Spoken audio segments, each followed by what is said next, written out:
Hi everyone, and welcome to Courage Coaching. I'm Athena, and in today's video we're going to talk about the difference between an emotionally immature parent and a narcissistic parent. If this is something that interests you, then please stay tuned to find out more.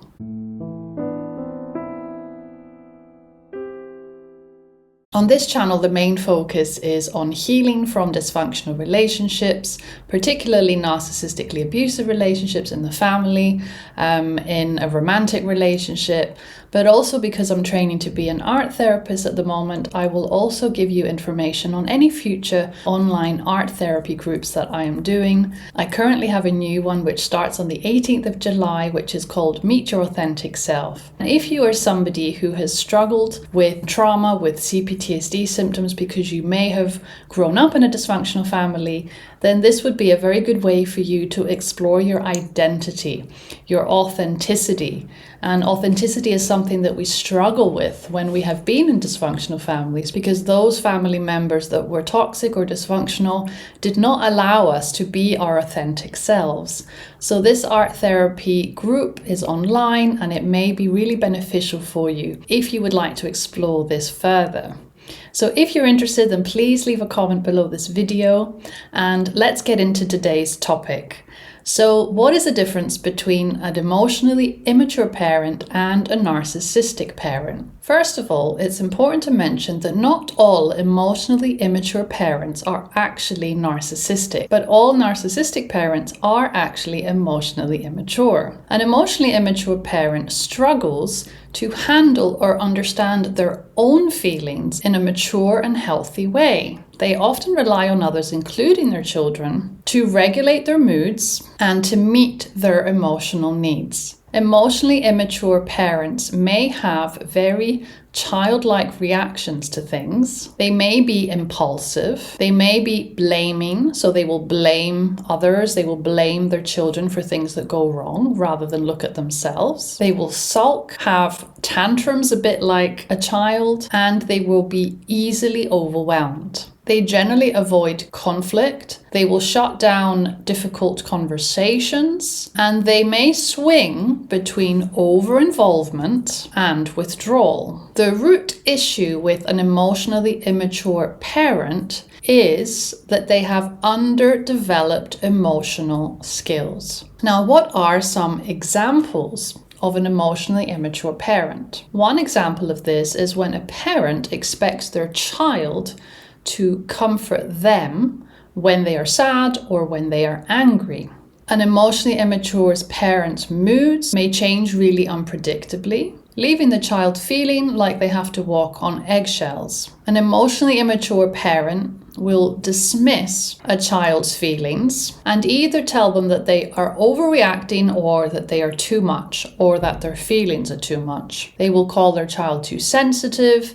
They will tell their child that this is not how a good little boy or little girl acts. Generally, they will make the child feel like they can't express themselves because their emotional immaturity doesn't allow them to hold space for their child's feelings. An emotionally immature parent may love their child, but they will struggle to emotionally show up consistently.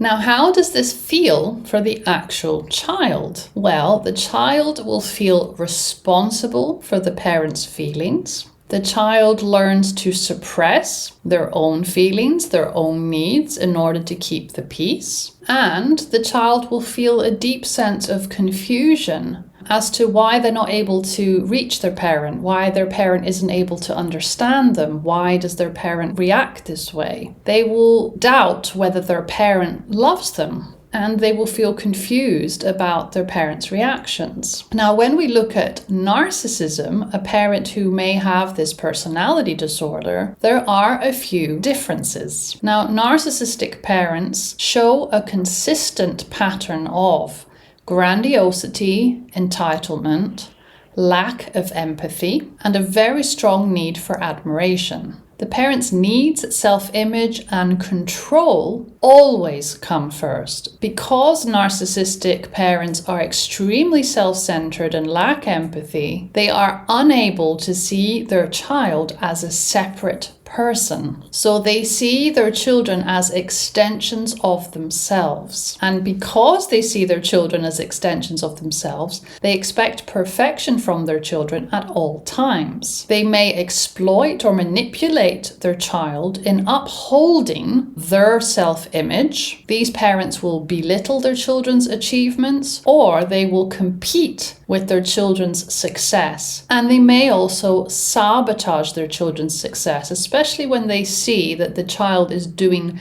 better than them. A narcissistic parent will in most cases react with rage or cold withdrawal or with guilt-tripping their child when their child doesn't comply with their wishes, and they will consistently challenge their child and make their child feel bad.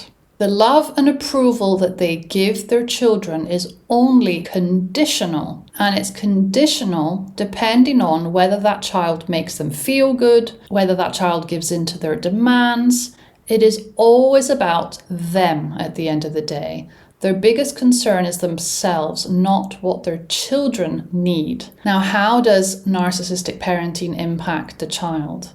The child will end up having a deep sense of unworthiness. They will feel shame. They will feel that they're never good enough. They will feel deep confusion about who they are as a person. They will feel a deep confusion about who they are as a person because in this relationship, they are always expected to do something in order to be loved rather than to just be who they are to be loved. So it does create a lot of inner conflict with their identity, with their authenticity. They will develop different unhelpful patterns of behavior, such as people-pleasing, such as being perfectionistic, such as being too hard on themselves. They will internalize the parents' criticisms and shaming, and this will become an inner critic, and they won't be able to feel any compassion for themselves. They won't be kind to themselves. They may even repeat a lot of patterns of behavior that they were taught from the narcissistic parents. They may become narcissists themselves. Now, both emotionally immature parents and narcissistic parents will cause emotional neglect in their children, confusion, and a lot of problems with boundaries. But like I said at the beginning of the video, not all emotionally immature parents are actually narcissistic, but all narcissistic parents are emotionally immature. Now, just to finish this video, let's sum up the key differences between an emotionally immature parent and a narcissistic parent.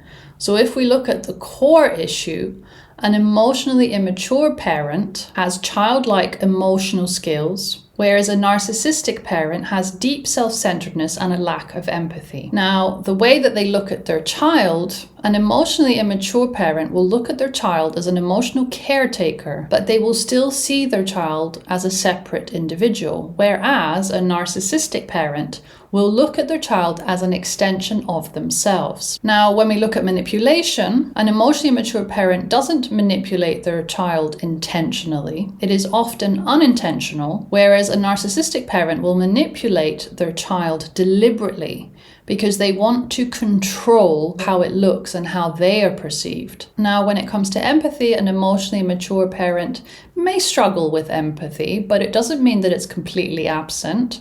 Whereas a narcissistic parent's empathy is very performative and very limited. Now, if you have experience with having either an emotionally immature parent or a narcissistic parent, then I'd love to hear your experience in the comments below the video. Thank you so much for watching today. Please check out my other channel, Inner Flow Art Therapy, and don't forget, if you would like to take part in my online art therapy course, which starts on the 18th of July, then please leave a comment below and sign up for this, as there's only 3 spots left. That is it today, everyone. Thank you so much for listening and for watching, and I will see you very soon in my next video. Take care.